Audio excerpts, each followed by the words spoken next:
بسم الله الرحمن الرحيم عما يتساءلون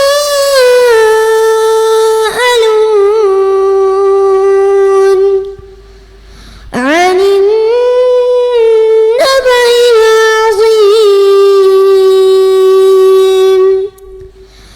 الذي هم فيه مختلفون كلا سيعلمون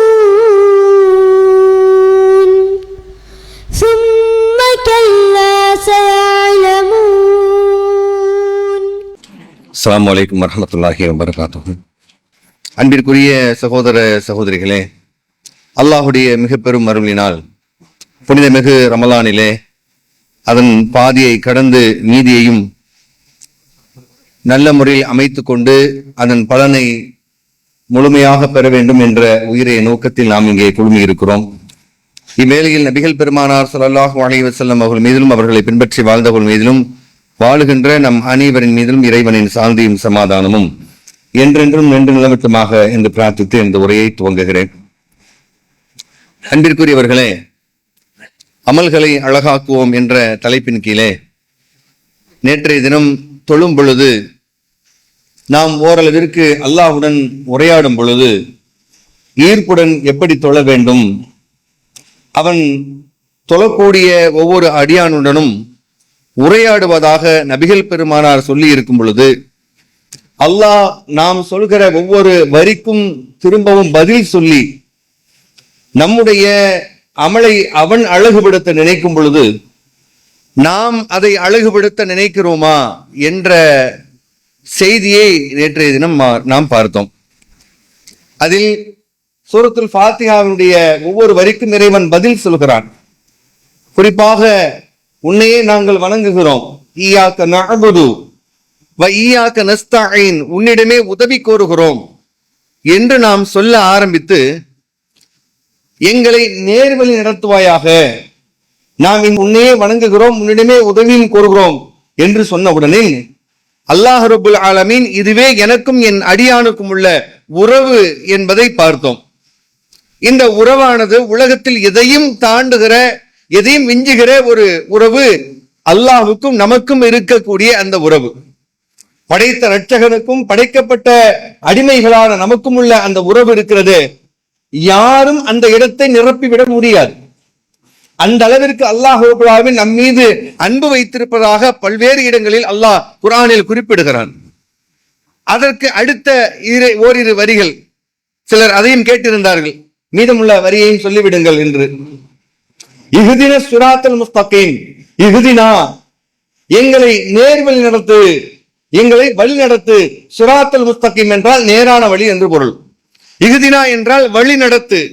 இறைவா எங்களை நேர்வழியில் நடத்துவாயாக, நேர்வழி நடத்திவிடு. ஸிராத்தல்லதீன, அந்த நேர்வழி எதுவென்றால் அன்அம்த அலைஹிம். அன்அம்த என்றால் அரபு நாடுகளுக்கு சென்றவர்களுக்கு தெரியும், அரபுகள் சரி ஆம் என்று சொல்வதற்கு நாம் என்று சொல்வார்கள். நாம் நாம் அப்படின்றா ஆமா, சரி ஏத்துக்கிட்டேன் அப்படிங்கிற வார்த்தையிலிருந்து வந்ததுதான் அன்அம்த. நாம் அப்படின்னா நான் ஆமான்னு சொல்றேன், இன்னொருவர் நாம்னு சொன்னார்னு சொன்னா அன்அம்த, நீ ஏத்துக்கிட்ட. அப்ப இந்த இடத்துல அன்அம்த, நீ ஏற்றுக்கொண்டாய், அலைஹிம் அந்த அவர்களை, ஸிராத்தல்லதீன அன்அம்த அலைஹிம், நீ யாரை நேர்வழியில் நடத்தியவர்களை ஏற்றுக்கொண்டாயோ அந்த வழி. கைரில் மக்லூபி, கைர் என்றால் வேண்டாம், மக்லூபி கலப் என்றால் கோபம், மக்லூபி என்றால் கோபப்பட்டவர்கள். மக்லூபி அலைஹிம், நீ யார் மீது கோபப்பட்டாயோ அந்த வழியில எங்களை நடத்திராத. வலதாலீன், வழி தட்டி கெட்டவர்கள் இருக்கிறார்களே, வழி தவறியவர்கள், அப்படியும் எங்களை நடத்திவிடாது என்று நாம் கேட்ட உடனே, அதனால்தான் தொழுகையில் மட்டும்தான் அல்ஹம்து சூரா ஓதும் பொழுது ஆமீன் சொல்ல வேண்டும். பொதுவாக வீட்டுல பிள்ளைங்க அல்ஹம்து சூரா ஓதி கேட்போம், முடிச்ச உடனே நம்ம ஆமீன் சொல்லுவோம். அதற்கு வழிகாட்டுதல் இல்லை. தொழுகையில் மட்டும்தான் ஆமீன் ஏற்றுக்கொள்வாயாக என்று நாம சொல்லணும். அப்படி சொல்லும் பொழுது அல்லாஹ் பதில் சொல்கிறான், உங்களுடைய விண்ணப்பங்கள் ஏற்கப்படுகின்றன, உன்னுடைய கோரிக்கை ஏற்கப்பட்டு விட்டது என்று அல்லாஹ் ரப்பல் ஆலமீன் என்ன செய்கிறான், நாம் எங்களை நேரான வழியில் நடத்து, அது நீ யாரை பொருந்தி கண்டாயோ அந்த வழி, நீ உன்னால் கோபிக்கப்பட்டவர்களது வழி அல்ல, வழி தவறியவர்களது வழியும் அல்ல. அப்படி சொன்ன உடனே அல்லாஹ் ரப்பல் ஆலமீன் ஏற்றுக்கொண்டேன் என்று அல்லாஹ் சொல்வதாக நபிகள் பெருமானார் சொல்கிறார்கள். ஆக அல்லாஹுக்கும் நமக்கும் இருக்கிற அந்த பாசம் இங்கே பரிமாறப்படுகிறது. நாம் அல்லாஹ்வை ஏற்றுக்கொண்டேன், உன்னை வணங்குகிறேன் என்று சொல்ல, அல்லாஹ் இது என்னுடைய உறவு என்று சொல்ல, என்ன நேரில் நடத்து என்று கேட்க அவன் நடத்துகிறேன் என்று சொல்ல, இந்த அன்பு உரையாடல் வேறு யாரிடம் இருக்கிறது சொல்லுங்கள். அல்லாஹ் சொல்றான்ல, இது எனக்கும் என் அடியானுக்கும் உள்ள உறவு இதுதான். உலகத்துல யாருகிட்ட அப்படின்னு சொல்லு பாருங்க, யாருகிட்டையும் இப்படி பேசவே முடியாது. நம்ம தாயிட்ட கூட பேச முடியாதுங்க. அல்லாஹ் குர்ஆனில் சொல்லும் பொழுது இன்னைக்கு கூட ஓதுனார், இமாம் ஓதுனார், ஃபதுக்குருனி, என்னை நினையுங்கள், அதுக்குருக்கும், உங்களை நான் நினைக்கிறேன். நமக்கு சில நேரங்கள்ல நம்ம பிள்ளையை பத்தி, நம்முடைய தாயை பற்றி, மனைவியை பற்றி, வேற ஏதேனும் ஆட்களை பற்றி நினைவு ஓடிக்கொண்டே இருக்கும். சில நேரங்களில் ஏதாவது இன்ஸ்பிரேஷனா இருக்கும், ஈர்க்கப்பட்டிருக்கும், நினைச்சுக்கிட்டே இருப்போம். போய் கேட்டு பாருங்க, நீ அம்மா நீங்க பூரா உங்களை தான் நினைச்சுக்கிட்டு இருந்தேன், நீங்க என்ன நினைச்சீங்களா? ஏன்னா எனக்கு வேற வேலை இல்லை, உன்னே நினைச்சுக்கிட்டு இருந்தா உங்களுக்கு நான் சாப்பாடு உங்களுக்கு தானே செய்யறேன், வேற என்ன செய்யறது கேட்டுருவாங்க. மனைவி கிட்ட கேளுங்க, இன்னைக்கு பூரா ஆபீஸ்ல உன் நினைப்பு தான்மா, ரொம்ப ஆச்சரியம், என்ன நீங்க நினைச்சுக்கிட்டு இருந்தீங்க அப்படிம்பாங்க. இப்படி யார்கிட்டையும் சொல்லி பாருங்களேன், முடியாது. இன்னொரு வருது நம்மள்ட்ட வந்து சொன்னா கூட நாம தான் சொல்லுவோம், பாய் உங்களை நினைச்சுக்கிட்டே இருந்தேன் பாய் அப்படின்னா, அப்படியா நானும் உங்களை நினைச்சுக்கிட்டே இருக்கேன், முடியாது. ஆனா அல்லாஹ் ரப்பல் ஆலமீன் சொல்லும் பொழுது, ஃபதுக்குருனி, என்னை நினையுங்கள், அதுக்குருக்கும், உங்களை நான் நினைக்கிறேன். எங்க இவ்வளவு அண்ட சராசரங்கள் எல்லாம் படைத்து அவைகள் எல்லாம் ரொம்ப நுட்பமாக கவனித்துக் கொண்டு இருக்கக்கூடிய அவன், அனுதினமும் அணுகணமும் அலுவலில் இருக்கிற அவன், அனைவருக்கும் உணவளித்துக் கொண்டிருக்கக்கூடிய அவன், நாம் நினைக்கக்கூடிய நேரத்தில் உலகத்தில் கோடான கோடி மக்கள் அவனை வேண்டிக் கொண்டிருக்கும் பொழுது அவர்களுக்கெல்லாம் பதில் சொல்லிக் கொண்டிருக்கக்கூடிய அவன், நான் நினைத்தால் உடனே என்னையும் நினைக்கிறான், எனக்கு மதிப்பளிக்கிறான். அதன அர்த்தம். நம்ம யார வணங்குறோம், நம்முடைய வணக்கம் எப்படி அழகாக மாறும், நினைச்சு பாருங்க மாறும். என்னடா அது, எப்படி நினைச்சு பாருங்களேன், என்ன நினைங்க, நான் உங்களை நினைக்கிறேன். வஷ்குரூலி, எனக்கு நன்றி செலுத்துங்கள், வலா தக்ஃபுரூன், மறுத்து விடாதீர்கள், அந்த வேலையை மட்டும் செஞ்சிடாத என்று சொல்லி நபிகள் பெருமானார் பெரிதோர் இடத்துல சொல்கிறார்கள், நீங்கள் அல்லாஹ் என்றால் அவன் அடியான் அடியான் என்று 10 முறை சொல்கிறான். அல்லாஹ் அப்படின்னு உட்கார்றோம் சும்மா, அது உள்ளுணர்வு வரணும். சில நேரத்துல சும்மா உதடும் சொல்லும், மனசுல இருந்தா அது வரும், அது மதிப்புக்குரிய வார்த்தை தான். அல்லாஹ் அல்லாஹ் அல்லாஹு அப்படிங்கிறோம், உடனே அல்லாஹ் அடியான் அடியான் அடியான் அடியான் 10 முறை சொல்லிடுறானா. வேற வேலை இல்லை பாருங்க அவனுக்கு. இப்படி நமக்கு பதில் சொல்லுகிறவன் அவன்.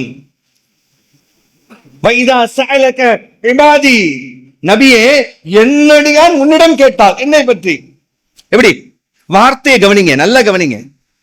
குர்ஆன் வசனத்தை நான் அடிக்கடி சொல்வதுண்டு, எப்பொழுதுமே பேசுகிற எங்களுக்கு ஏதோ ஒரு கோணத்தில் நாங்கள் எடுத்திருப்போம், கேட்கக்கூடிய நீங்கள் ஒவ்வொரு கோணத்தில் சிந்திக்க முடியும். அப்படித்தான் குர்ஆன் வழங்கப்பட்டிருக்கிறது நமக்கு. சிந்திச்சு பாருங்கள். வைதா சஅலக இபாதி, நபியே என்னடியா என் புள்ள உங்ககிட்ட வந்து கேட்டா அப்படி சொல்லுவோம்ல, என் புள்ள சொல்றான் அப்படிமா, அவன் தம்பி வர அவன்கிட்ட கூட, அப்படி இதை விட ஒரு ஸ்டெப் கூட பாசத்தை சொல்லணும்னா, என் புள்ள நம்முடைய தாய் தகப்பன் மத்தியிலேயே போராட்டம் வரும்ல, அத்தா பிள்ளையா அம்மா பிள்ளையா, நீ சொல்லுங்க யாரு பிள்ளை, நான் மாமா பிள்ளைன்றோம்ல. என்ன அர்த்தம், இங்கே யார் பிள்ளை நான் என்று சொல்வதில் பாசத்தில் பதிவு, அதான் அர்த்தம்.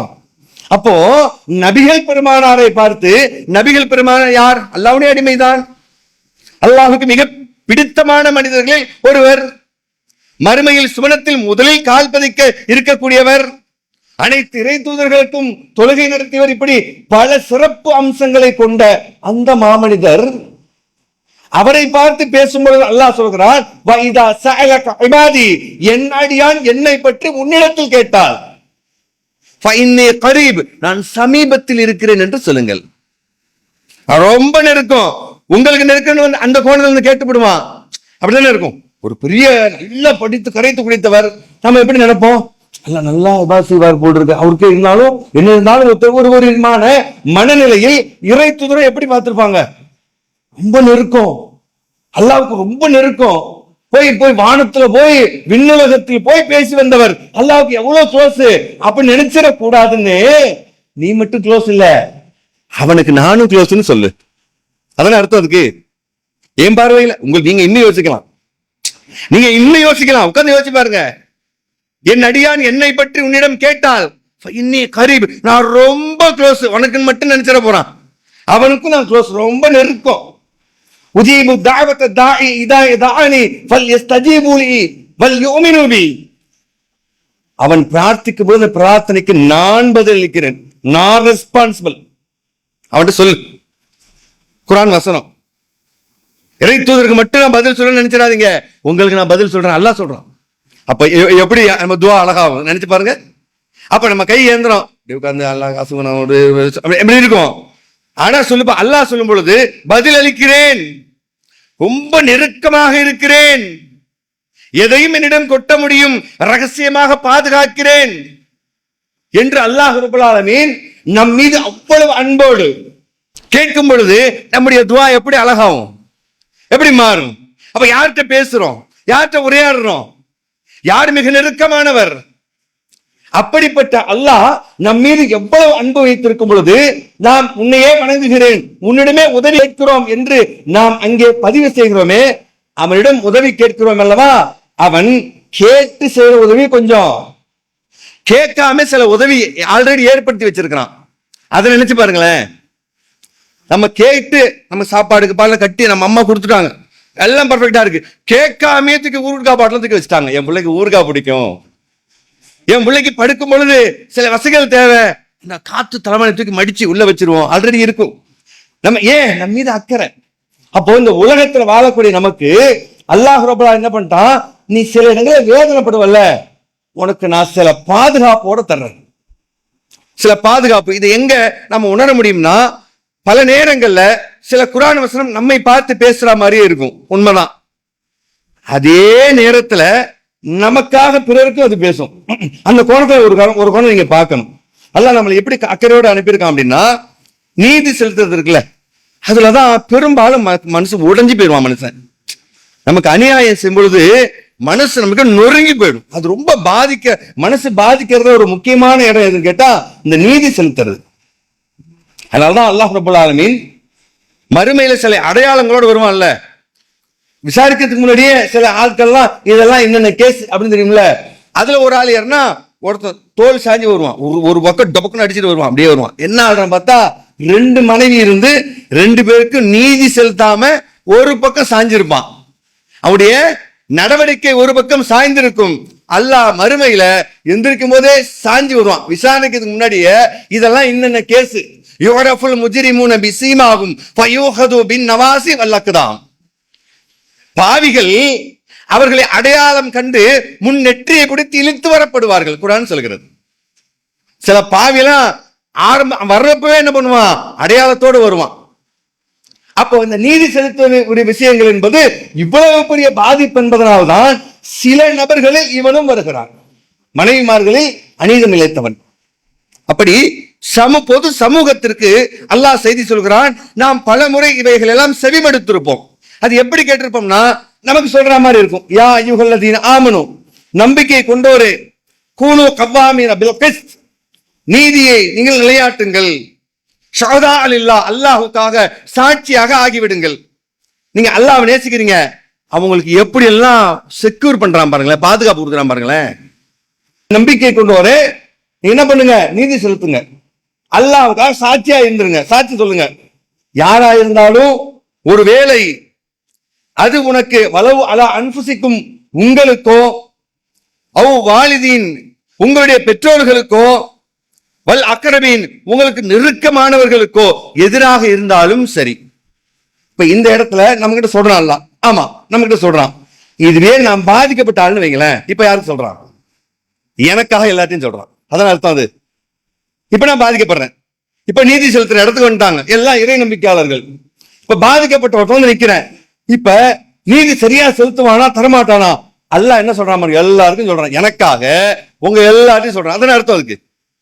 ஒரு பாதிக்கப்பட்டவன் அல்லாஹ் எப்படி எவ்வளவு பாதுகாப்பு ஒரு முஸ்லீம் கொண்டு வரான் பாருங்க. உங்களுக்கோ உங்களுடைய குடும்பத்தாரு பெற்றோருக்கோ உங்களுடைய நெருங்க உறவினர்களுக்கோ எதிராக இருந்தாலும் சரி, நீதிக்கு சாட்சியாக ஆகிவிடுங்கள். அப்ப அல்லாஹ் இந்த வாழ்க்கையில அநியாயம் செலுத்திவிடக் கூடாது என்பதற்காக, நீதி செலுத்துவது மனிதனுக்கு மிகப்பெரிய பாதிப்பை ஏற்படுது என்பதற்காக நீங்கள் கேட்ட உதவிகளில் அல்லாஹ் முன்கூட்டியே ஏற்பாடு செய்த உதவிகள் இதெல்லாம் ஒண்ணு. இதெல்லாம் முன்கூட்டியே ஏற்பாடு பண்ணி வச்சிருங்க அல்லாஹ். இது 4வது அத்தியாயம் 135வது வசனம். அதே போல 5வது அத்தியாயம் 8வது வசனத்தை சொல்லும் பொழுது, யா அய்யுஹல்லதீன ஆமனு கூனு கவ்வாமீன லில்லாஹி ஷுஹதா, நீங்க அல்லாஹ்வுக்காக நீதிக்கு சாட்சியாக ஆகிவிடுங்கள். வலா யஜ்ரிமன்னக்கும் ஸனாஅன கௌமின் அலா அல்லா தஅதிலு யஅதிலு ஹுவ லி அக்ரபுத் தக்வா. நம்பிக்கை கொண்டோரே, ஒரு சமூகத்தின் மீது ஒட்டுமொத்த மனுஷனுக்கு பாதுகாப்பு வருங்க. ஒரு சமூகத்தின் மீது பகையின் காரணத்தினால் அவர்களுக்கு அநியாயம் செய்ய உங்கள் உள்ளம் தூண்ட வேண்டாம். நம்ம யாரை வணங்குறோம் பாருங்க, யார்கிட்ட உதவி கேட்கிறோம் பாருங்க, அவன் என்ன பண்ணி வச்சிருக்கிறான்?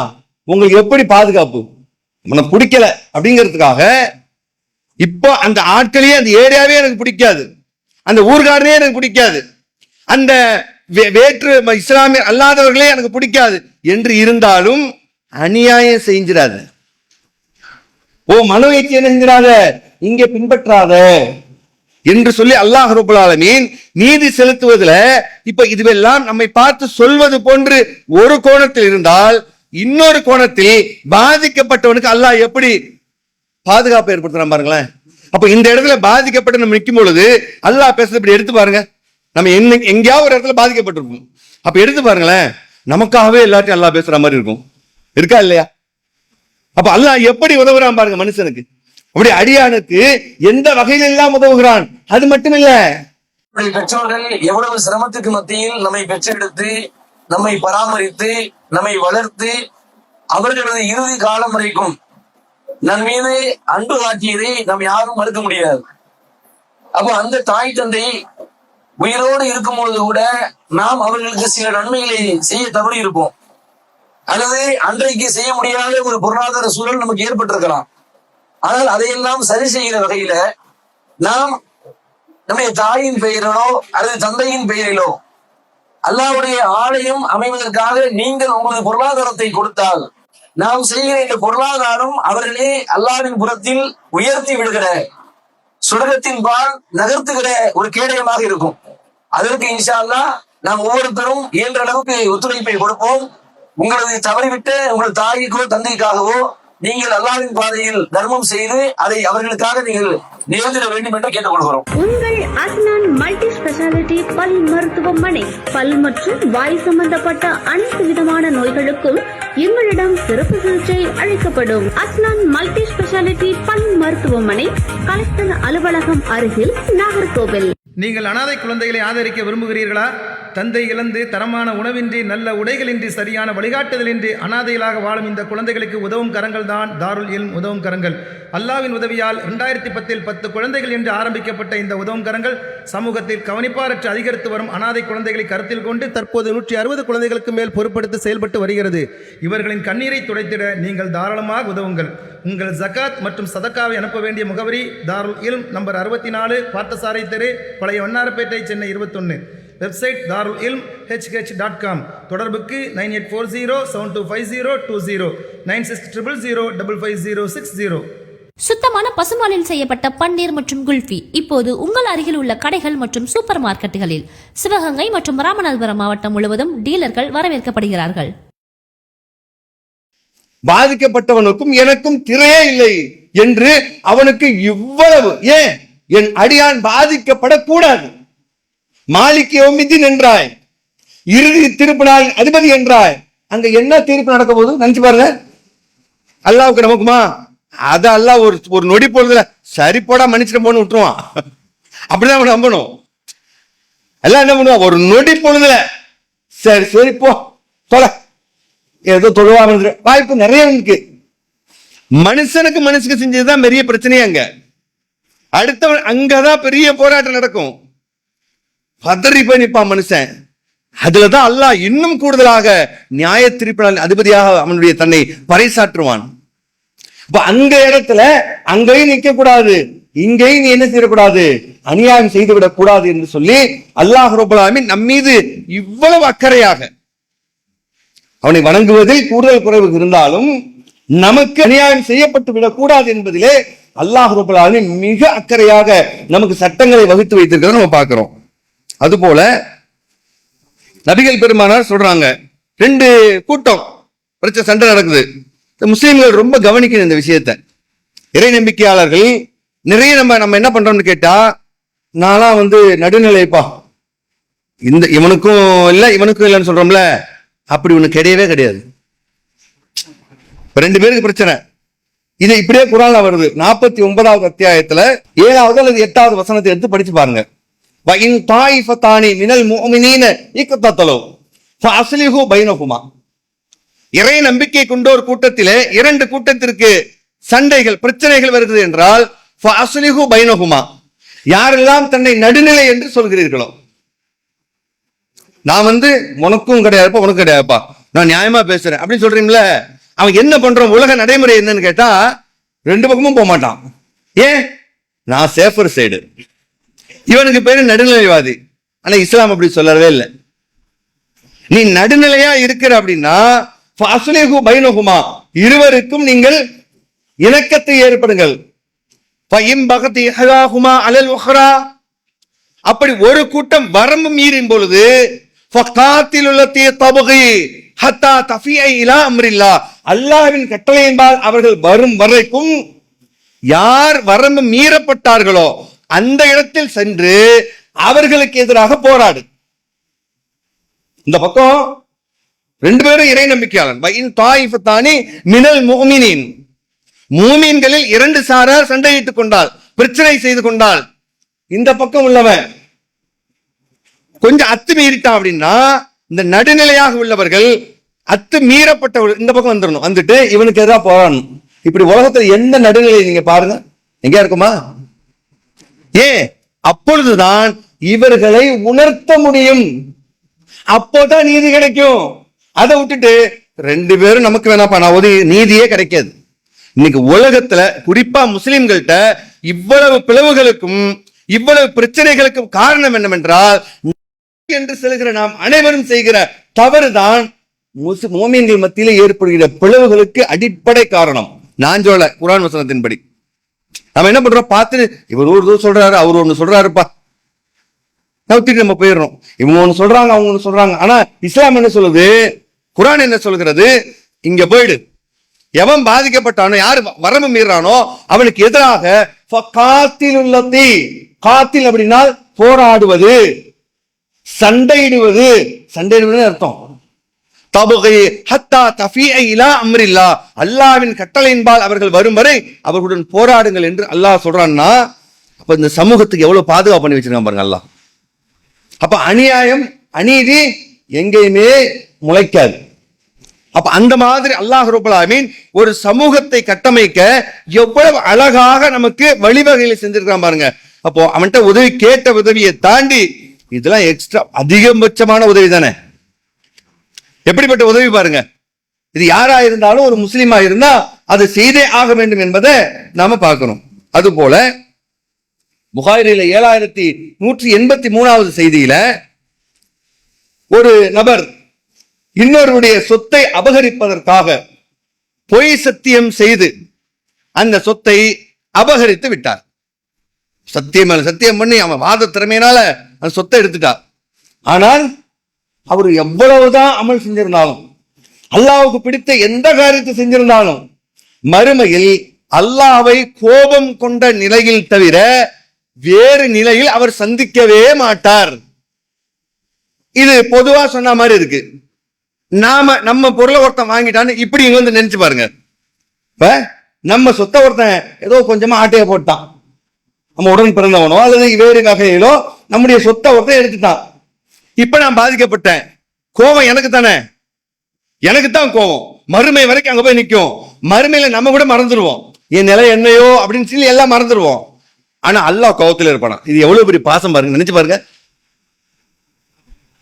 நல்ல பாதிக்கப்பட்ட நிலையில இருந்து நினைச்சு பாருங்க. இப்ப என் சொத்தை ஒருத்தன் எடுத்துட்டான், மறுமையில அல்லாஹ்வை சந்திக்கக்கூடிய அவன் அல்லாஹ் கடுமையான கோபத்துல இருப்பானா. கோபம் இல்லாத நிலையில் அவனை அவன் சந்திக்க முடியாது. எனக்காக அவன் அவ்வளவு கோபத்துல இருப்பானா. எப்படி பாருங்க, இதை விட ஒரு அன்பு வரை யாருக்கு இருக்க முடியும்? இப்போ ஒரு பிரச்சனை நடக்கும், நம்முடைய ஃப்ரெண்ட அவன் இன்னொருத்தன் அடிக்க வந்திருப்பான், நாம கோபமா இருப்போம். ஏதாவது சான்ஸ் கிடைச்சா திரும்ப நான் கொடுத்துறேன் அவனை. ஏன் நான் பாதிக்கல, என் நண்பன் பாதிச்சான், என்னால அதை முடியல. என் தம்பியை அடிச்சுட்டான், என்னால முடியல, எனக்கு கோபம் வருது. என் தந்தையை பேசிவிட்டான், எனக்கு கோபம் வருகிறது. அதையெல்லாம் தாண்டி என் அடியான் பாதிக்கப்பட்டு விட்டான் என்றால் பாதிப்புக்கு உள்ளாக்கியவனை அல்லாஹ் சந்திக்கும் பொழுது கோபத்துடன் தான் சந்திப்பான், வேறு நிலையில் அவன் சந்திக்க மாட்டான் என்று நபிகள் நாயகம் சொல்றாங்கன்னா, அப்ப பாருங்க, அவனை தான் தொழுதுட்டு இருக்கோம். யார தொழுகிறோம்? நம்மளை எவனாவது ஏமாத்திட்டா ஞாபகம் வச்சு மறுமையில் அவனை கோபத்தோட சந்திக்க போறான். இதை விட வேற விளக்கமே தேவையில்லை. என்ன கேட்டா அல்லாஹ் எப்படி யார தொழுகிறோம்? இப்படிப்பட்ட அல்லாஹ்வை தான் தொழுகிறோம், இப்படிப்பட்ட அல்லாஹ்வை தான் திக்ர் செய்கிறோம், இப்படிப்பட்ட அல்லாஹ் ரப்பல் ஆலமீன் தான் நாம் புகழ்கிறோம், போற்றுகிறோம், துதி செய்கிறோம். நமக்காகவே நினைச்சுக்கிட்டு, நமக்காகவே நம்முடைய கோப தாபங்கள் எல்லாம் அவன் பார்த்து அதற்காக நீதி செலுத்துகிற அவனை இப்படி இந்த கோணத்தில் நினைத்து வணங்கி பாருங்க, அந்த வணக்கம் வேற லெவல். இப்ப அல்ஹம்துலில்லாஹ் சும்மா சொல்லுவீங்களா? தும்முறோம்.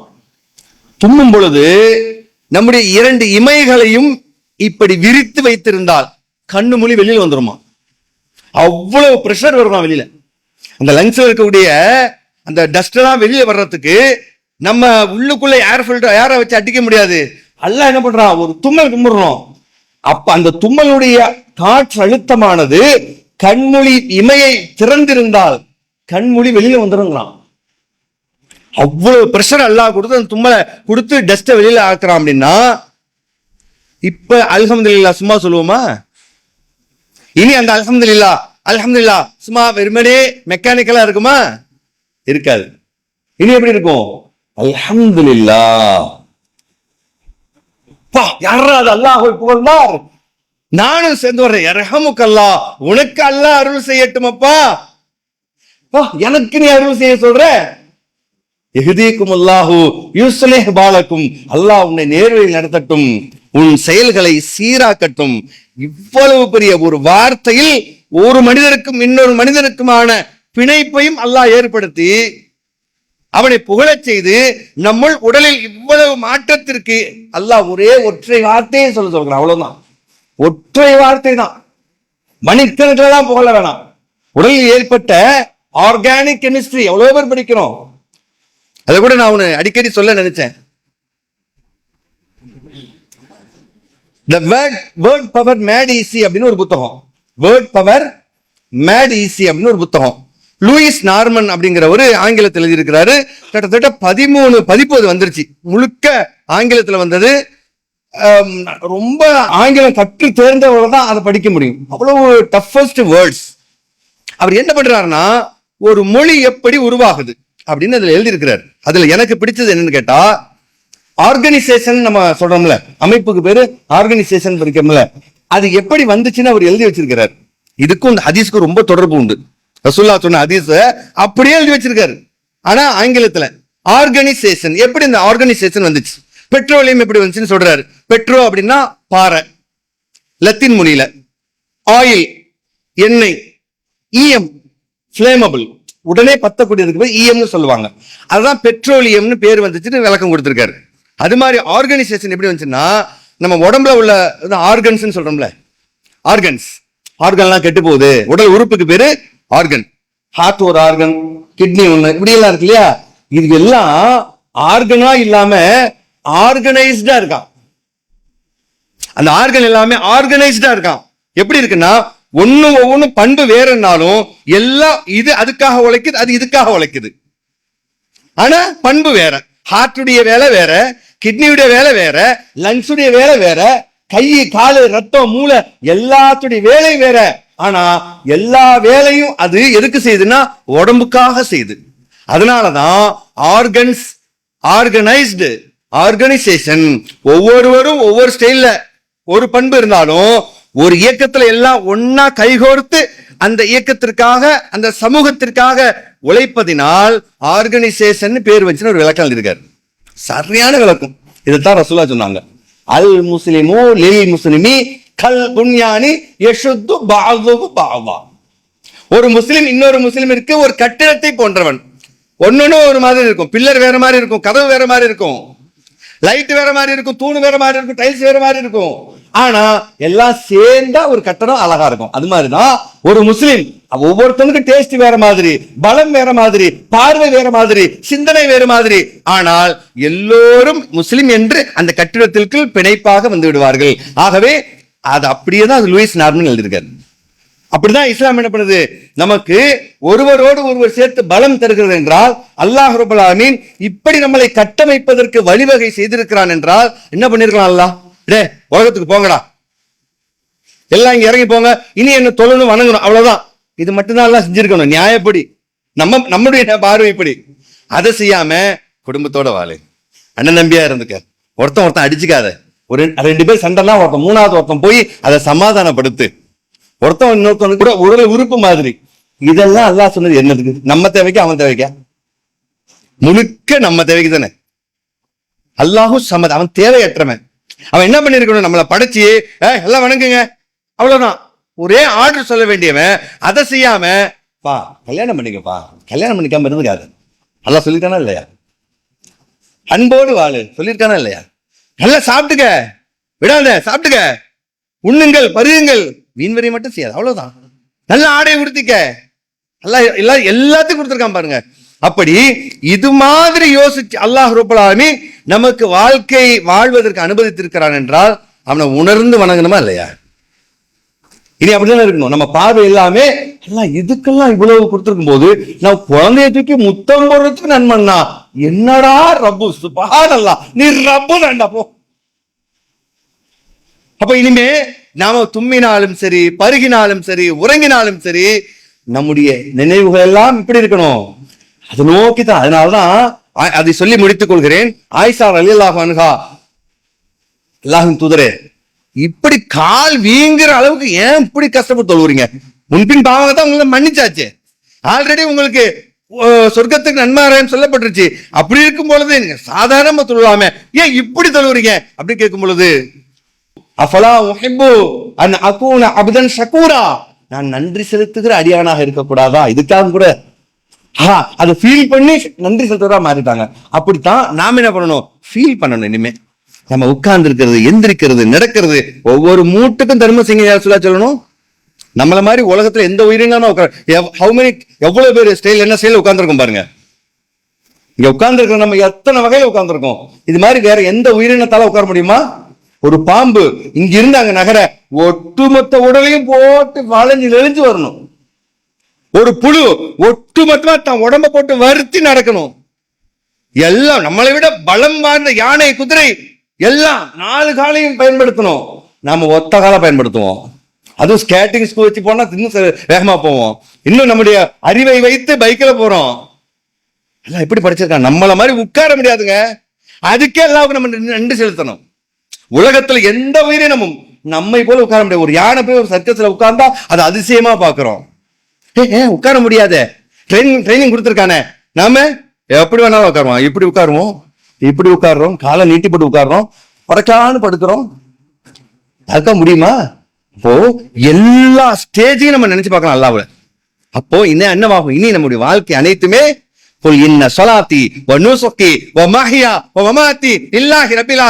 எனது தொழுகை, எனது வாழ்வு, எனது வழக்க முறை, என்னுடைய மரணம் அனைத்தும் அகிலத்தின் இரட்சகனாகிய அல்லாஹ்வுக்கே என்று நபியே சொல்லுங்கள் என்றார்களே. அப்படித்தான் நாமும் சொல்கிறோம். இன்ஷா அல்லாஹ் அடுத்தடுத்த நாட்களில் எப்படி அல்லாஹ்வை இன்னும் நினைவு கூறுவது என்பதை பார்த்து இன்னும் நாம் அல்லாஹ்வை எப்படி அழகிய முறை வணங்கலாம் என்பதை பார்க்கலாம். வாஹிர் தாவனா அல்ஹம்துலில்லாஹி ரப்பில் ஆலமீன். அஸ்ஸலாமு அலைக்கும் வரஹ்மத்துல்லாஹி வபரகாத்துஹு.